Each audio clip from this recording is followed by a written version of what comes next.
जगत में झूठी देखी प्रीत, अपने ही सुख स्यों सब लागे। क्या दारा क्या मीत, मेरो मेरो सबे कहत हैं। हित स्यों बांध्यो चीत, अंत काल संगी नहीं कोऊ। यह अचरज है रीत, मन मूरख अजहू नहीं समझत। सिख दे हार्यो नीत, नानक भव जल पार परे। जो गावे प्रभु के गीत, नानक भव जल पार परे। जो गावे प्रभु के गीत। सत्कारयोग सत्संगियो, वाहिगुरु जी का खालसा, वाहिगुरु जी की फतेह। श्री गुरु ग्रंथ साहब जी में आई भक्तों की वाणी में हमने भगत सूरदास, भगत परमानंद, भगत धन्ना की वाणियों पर विचार साझे किए हैं। इसी क्रम में आज एक और भगत की वाणी पर हम संक्षिप्त रूप से विचार साझे करेंगे। ये भगत हैं भगत भीकन।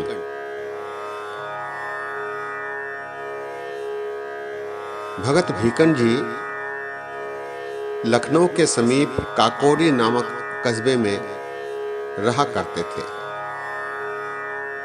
आप जी का जन्म 1480 ईस्वी में और आपका देहांत 1573 ईस्वी में हुआ। आप एक सूफी भगत थे।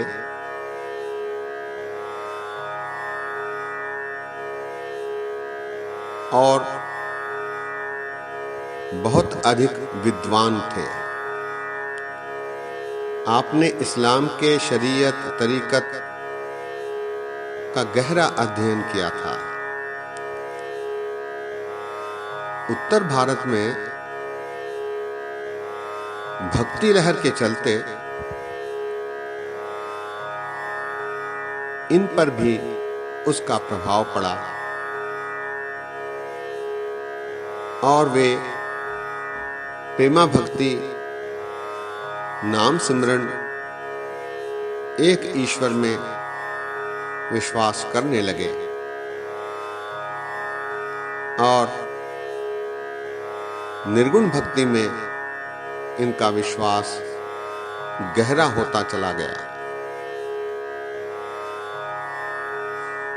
आप जी के 2 शब्द राग सोरठ में श्री गुरु ग्रंथ साहब जी में 659 अंग पर शोभायमान है।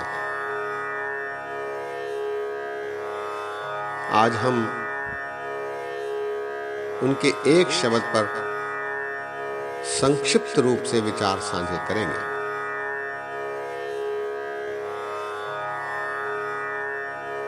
राग सोरठ वाणी भीखन की एक ओंकार सदगुर प्रसाद।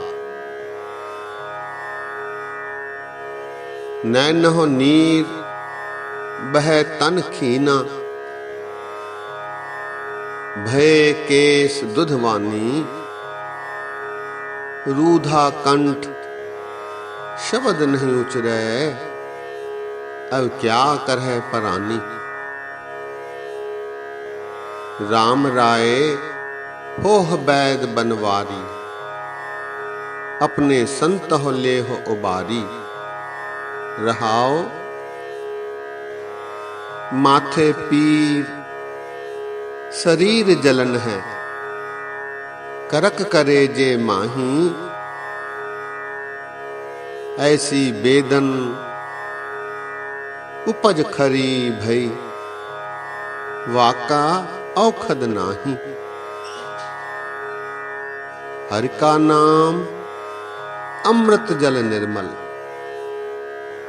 यह औखद जग सारा। गुर प्रसाद कहे जन भीखन, पावो मोख दुआरा। गुर प्रसाद कहे जन भीखन, पावो मोख दुआरा।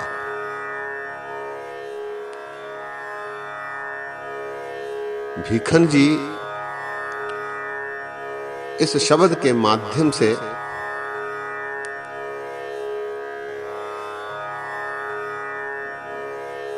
फरमाते हैं,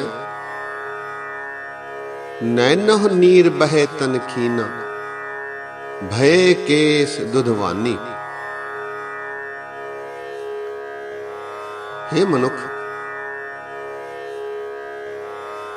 तू वृद्धावस्था में आ गया है, बुढ़ापा आ गया है।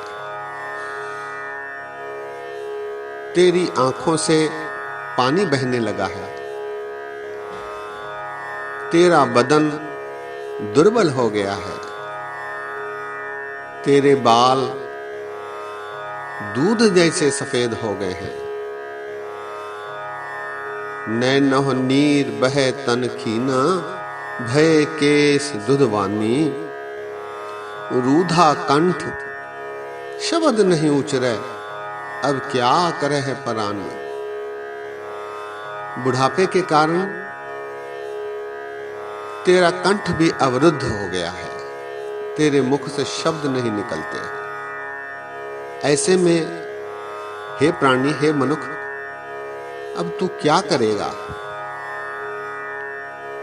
अगली पंक्ति रहाव की टेक वाली पंक्ति, भीखन जी कहते हैं, राम राये हो बैद बनवारी, अपने संतह ले हो उबारी। भीखन जी कहते हैं, हे अकाल पुरख परमात्मा, बनवारी रूपी परमात्मा। बनवारी कहते हैं जंगली फूल के हार पहनने वाले को, बनवारी।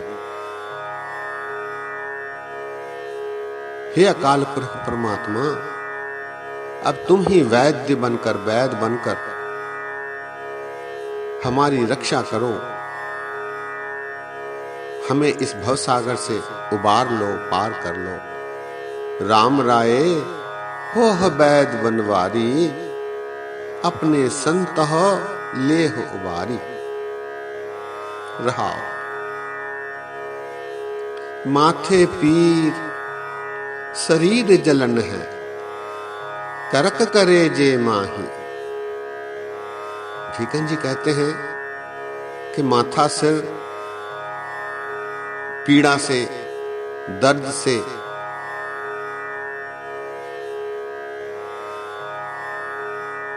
परेशान है, शरीर में जलन है, माथे में पीर पीड़ा, सिर में पीड़ा, शरीर में जलन, करक करे जे माही। कलेजे में तकलीफ है, ऐसी बेदन उपच खरी भई,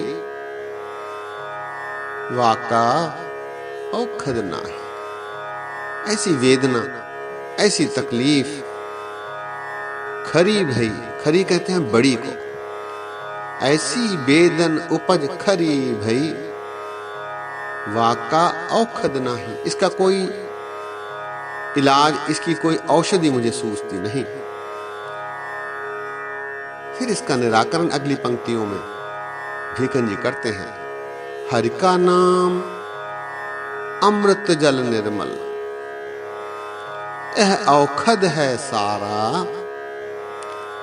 गुर प्रसाद कहे जन भीखन, पावो मोख द्वारा। भीखन जी कहते हैं कि इन पीड़ाओं से बचने का एक ही मार्ग है, नाम सिमरण, जो अमृत के समान है। हरि का नाम अमृत जल निर्मल, यह औखद है सारा। सारी औषधि केवल नाम सिमरन ही है। लेकिन ये कैसे प्राप्त हो? भीखन जी कहते हैं, गुर प्रसाद कहे जन भीखन, पावो मोख द्वार। गुरु की कृपा हुई, गुरु का प्रसाद प्राप्त हुआ तो हरि नाम सिमरन मन में बसेगा और मोक्ष का द्वार खुलेगा, मोक्ष का द्वार खुलेगा, मोक्ष प्राप्त होगा। सत्संगियों, भीखन जी इस शब्द के माध्यम से हमें दो संदेश देते हैं। पहला संदेश, हे मनुष्य, तू अपने जीवन में बुढ़ापे तक नाम सिमरन करने की प्रतीक्षा मत कर, क्योंकि बुढ़ापे में तेरे से नाम सिमरन करने में कठिनाई होगी। और कैसी कठिनाइयां पेश आ सकती हैं, इसका विवरण उन्होंने इस शब्द में दिया है। इसीलिए प्रारंभ से ही ईश्वर का सिमरन, नाम का सिमरन, ईश्वर का यशोगान, प्रभु भक्ति, प्रेमा भक्ति करते रहना चाहिए। दूसरा संदेश भीखन जी ये देते हैं कि नाम सिमरन करने की जुगति केवल गुरु के प्रसाद से ही प्राप्त हो सकती है। गुर कृपा ते से जन जागे, जिना हरि मन वसया, बोल है अमृत बाणी। नाम सिमरन सबसे अधिक मूल्यवान इस जीवन की वस्तु है। गुरु अर्जन देव जी महाराज ने भी श्री गुरु ग्रंथ साहब जी के पूरे सारांश के रूप में भी इसे दर्शाया है। नानक नाम मिले ता जीवा, तन मन थी वह हरिया। सत्संगियों, आइए हम भी बुढ़ापा आने तक प्रतीक्षा न करें। नाम सिमरन में, ईश्वर के सिमरन में कोताही ना करें, ताकि हम सभी का यह लोक सुखिए परलोक सुहेले, नानक हर पव आपह मेले वाली परिस्थितियां बने। दास ने विचार साझे करते समय अनेक भूल चूक की हैं। दास को क्षमा बख्शो जी। एक और सलाह सत्संगियों से आई है। आरती में आए शब्दों का खुलासा करने की सलाह दी गई है। हजूरी नितनेम में, आरती में विभिन्न प्रकार के शब्द पढ़े जाते हैं, उनके खुलासे की सलाह दी गई है। भक्तों की वाणी का क्रम समाप्त होने के बाद आरती में आए शब्दों पर विचार साझे किए जाएंगे। भूला चूकां दी क्षमा। फतेह गजाओ। वाहिगुरु जी का खालसा, वाहिगुरु जी की फतेह।